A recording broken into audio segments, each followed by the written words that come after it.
மதிக்கும் உன் நிலைமை கொஞ்சம் இறங்கி வந்தால் நிழலும் கூட விதிக்கும்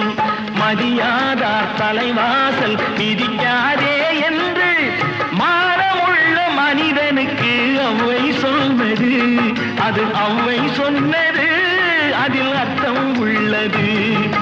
பரமசிவன் கழுத்தில் இருந்து பாம்பு கேட்டது கருடா சௌக்கியமா யாரும் இருக்கும் இடத்தில்